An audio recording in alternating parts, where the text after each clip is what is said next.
Every flight starts well before we climb in the airplane. Pre-flight planning begins by taking fuel calculations and weight and balance information to make sure that we're not going to be overweight. Then I check the fuel to make sure there's no contaminants like water or debris in the fuel tanks. After I do that, I get up in the fuel tanks and make sure we have enough fuel and dump the clean fuel back in. I then check our oil levels on the front of the engine cowling to make sure that the engine, just like a car's engine, has enough oil for the trip. Then I check the pitot tube, which is a very important instrument for a pilot, which is what tells us how fast we're going. Can't have any obstructions in there. Obviously, we want to untie the airplane so that we can move once we get the airplane started and once we're all buckled in. And we want to make sure that after the flight, we also secure the airplane in the event of a windstorm, or in Arizona, we have a lot of haboobs and have to deal with a lot of interesting weather here in the valley. You continue a general walk around with a checklist always in hand. Pilots live by checklists. Checklists help remind us of everything we need to verify and look at. So we don't want to go off of memory because there's so many things to check. So anytime I'm checking items, it's with my checklist in hand. I'm doing my before engine start procedures with my before engine start checklist. So there's a specific checklist for each procedure, which helps keep things organized. Flight controls.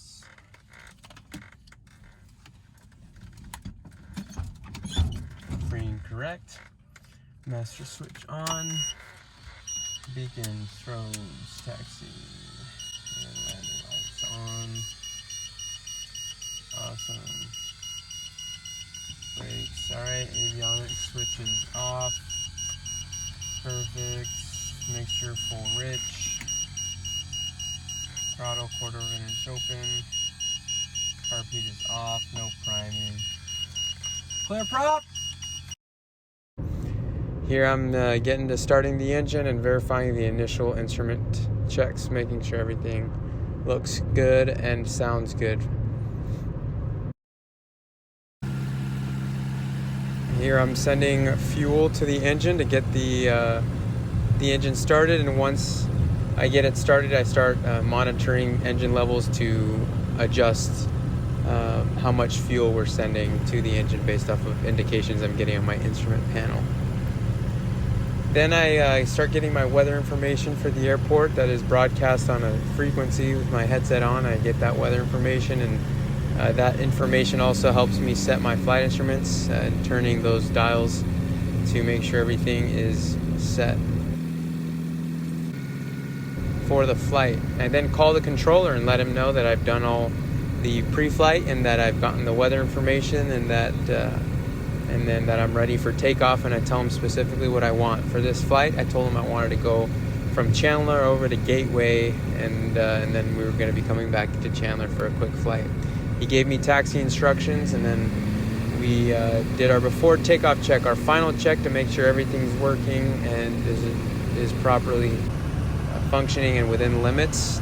Not necessarily everything has to be working, but there are a certain amount of items that do have to be working because we've got so many backup systems that it's okay if one or two things are not 100% working. But in this case, for today's flight, everything was good, and we got the green light after checking everything from tower to line up on the runway. So after checking all my final instrument and engine indications, we taxied on to runway 22 right at Chandler Airport in Arizona. So here we are lining up on the runway 22 right and taking off, checking instruments one final time before dedicating myself 100% to getting the airplane off the ground. So everything looked good, got off the ground, and tower told us to fly straight for a few moments, and then he cleared us for a left turn direct to Phoenix Mesa Gateway Airport. The flight is always a blast because we get to fly low and slow, so we get to see a lot of cool things across the valley.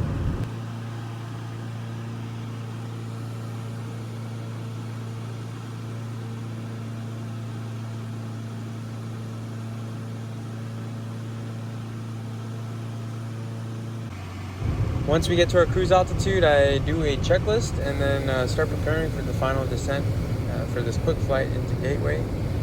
Always using the checklist that I have there next to me on the window panel.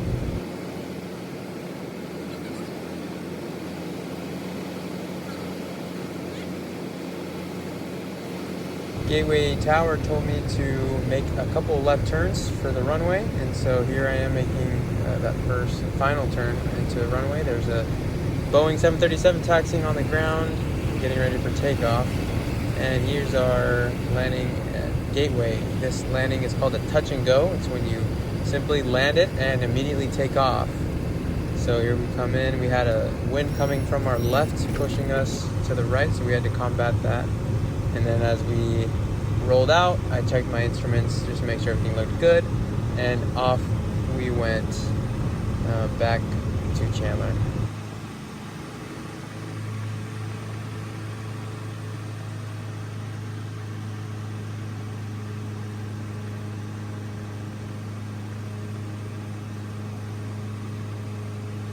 As we made our way back to Chandler a few minutes later, we started our descent back into Chandler. So I was updating the GPS, getting the weather information, and talking to the tower controller, telling him we were coming back, and he was very welcoming and accommodating to send us right back in on a busy Saturday morning. Here's our final approach into the same runway that we took off on, and which was 22 right, and it's the runway straight ahead. There's two runways parallel to each other. We were on 22 right, and off to the left you can see runway 22 left. So I was keeping my speed up here a little faster than normal because we had a faster airplane coming in behind us, and then right about here is where we pulled back on the speed a little bit and started to slow down for a nice stable approach and another landing. But instead of a touch and go, this was a full stop landing. So this time we were going to apply the brakes and taxi safely off the runway. Once again, we had a slight wind from our left, and you can see me kind of correcting for that with the yoke. And my goal is to never have a passenger have to go to the chiropractor after one of my landings. And another good successful landing here. And we immediately taxied off of the runway to continue with our after landing procedures, putting our flaps back up and adjusting the fuel, and then talking to the controller to make our way back to the ramp at Chandler.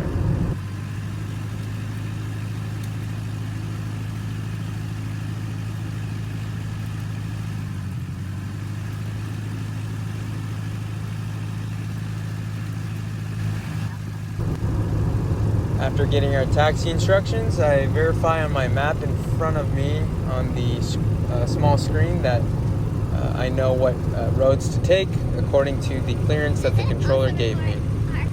Once we make it back to the ramp, it's extremely important to always be very vigilant. There's a lot of movement, especially at these local airports with cars and people everywhere. So we always want to have the same amount of vigilance when we're in the air than when we're on the ground.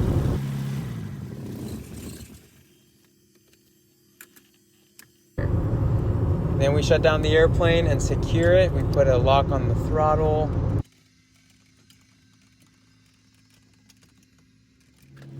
Windscreens because of the shade protection. The bright sun in Arizona can cause damage to the interior. Tie down the airplane like we talked about. Get the chocks on the tires to make sure that airplane isn't going anywhere. And then put the control wheel lock on the yoke to make sure that the wind doesn't blow the controls. And cover the pitot tube to make sure no bugs or debris get in.